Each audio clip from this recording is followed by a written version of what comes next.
नमस्कार दोस्तों, मेरे YouTube channel TV sperm stream में आप सभी का बहुत बहुत स्वागत है।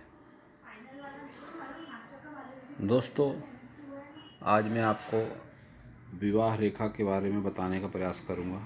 विवाह रेखा को लेकर लोगों के मन में बहुत ही ज़्यादा उत्सुकता रहती है। विवाह कब होगा, कैसा होगा, किसके साथ होगा, इस विषय को लेकर समाज में बहुत ज़्यादा उत्सुकता रहती है। तो मैं आपको समझाने का प्रयास करता हूँ कि विवाह रेखा किसे कहते हैं और यह कैसी होती है। तो शुरू करते हैं। सबसे पहले देखिए, ये जो प्राइमरी लाइनें रहती है, मुख्य रेखाएं, ये सभी के हाथ में थोड़े बहुत फेरबदल के साथ तो होती ही हैं। ये मणिबंध रेखाएं हाथों की,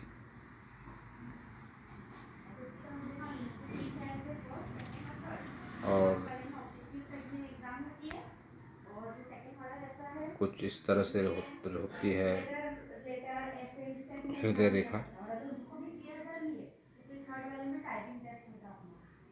और कुछ ऐसी होती है मस्तिष्क रेखा, और यह होती है जीवन रेखा, और भाग्य रेखा इस तरह से होती है। तो थोड़े बहुत फेरबदल के साथ यह सब रेखाएं हर व्यक्ति, महिला हो, पुरुष हो, बच्चे हो, सभी के हाथों में यह होती है। तो आज का जो अपना विषय है विवाह रेखा, वो इस जगह पे होती है जो कनिष्ठा उंगली होती है,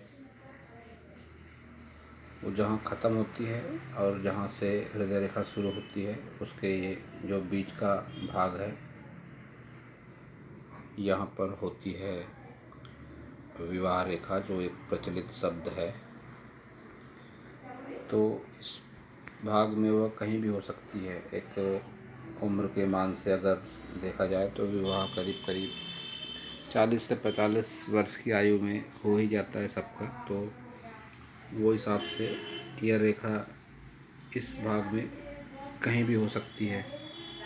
मान लो यहाँ पे हो गई, यहाँ पे हो गई, या यहाँ पे हो गई, कहीं भी हो सकती है रेखा।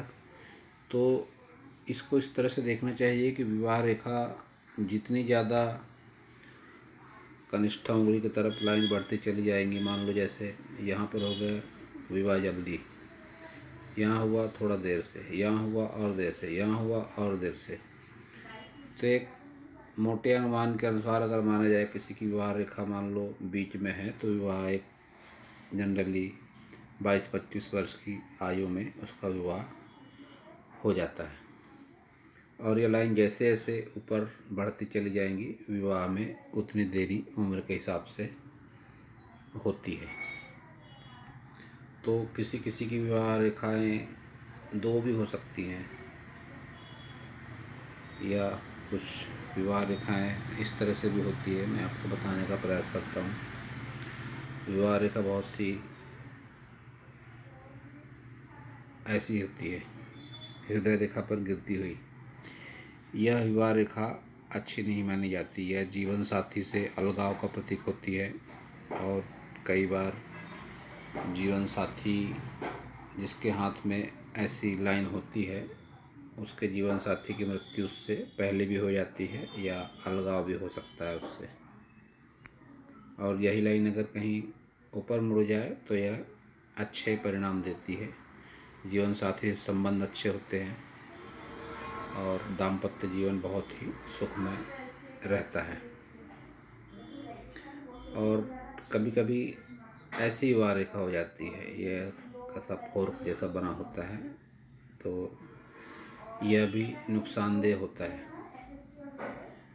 और कई बार बेमेल विवाह रेखा जिसे कहते हैं, बेमेल या शब्द जो है तो बहुत सुनने में अटपटा लगता है। बेमेल का शब्द मतलब लोग सीधे सीधे उम्र के मायने से जोड़ के देखते हैं कि मान लो लड़का 20 साल का, या लड़की की उम्र ज़्यादा है, लड़के की उम्र कम। बेमेल का मतलब कुछ इस तरह से भी हो सकता है कि किसी दूसरे देश से उसका जीवन साथी हो, या रूप रंग में बहुत ज़्यादा फर्क हो, उम्र का फर्क तो एक साधारण बात है।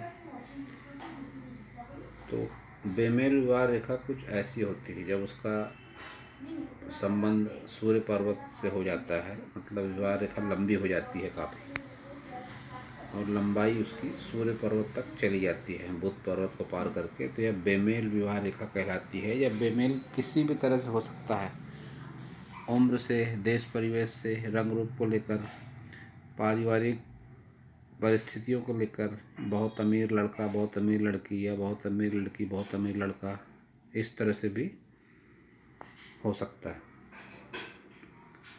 और विवाह रेखा, मेरा सोचना कुछ इस तरह से कि इसे विवाह रेखा का नाम पूरी तरह से देना उपयुक्त नहीं है, क्योंकि जो साधु महात्मा होते हैं या बहुत से किन्नर होते हैं, इनके हाथों में भी यह रेखाएं पाई जाती हैं, लेकिन वो लोगों का विवाह से कोई लेना देना नहीं रहता, फिर भी उनके हाथ में यह लाइनें रहती हैं। तो उसका मतलब ये होता है कि जो भी साधु महात्मा होंगे या किन्नर होंगे, या जिन्होंने कभी शादी नहीं की होंगी किसी विषय में, या कोई साइंटिस्ट है या कोई डॉक्टर है, किसी गंभीर विषय में इतने डूब जाते हैं कि शादी करते ही नहीं, फिर भी उनके हाथ में विवाह रेखा होती है, ऐसा भी देखा गया है।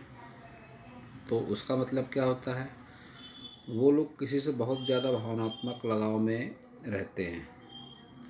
तो विवाह रेखा का होना इस बात का प्रतीक बिल्कुल नहीं है कि इसका विवाह होगा ही।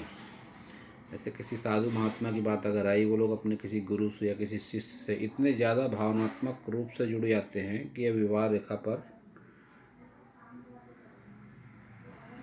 उनका ही प्रतीक नज़र आता है, विवाह रेखा। और किन्नर लोग भी किसी अपने संगी साथी से, किसी पारिवारिक सदस्य से इस कदर उनका अटैचमेंट हो जाता है कि यह विवाह रेखा उसी का प्रतीक बन जाती है। तो दोस्तों, यह था विवाह रेखा के बारे में मेरा ज्ञान। अगर आपको मेरा वीडियो अच्छा लगा हो तो आप मेरे चैनल को सब्सक्राइब करें, मेरे वीडियो को लाइक करें, शेयर करें। आप सभी का बहुत बहुत धन्यवाद।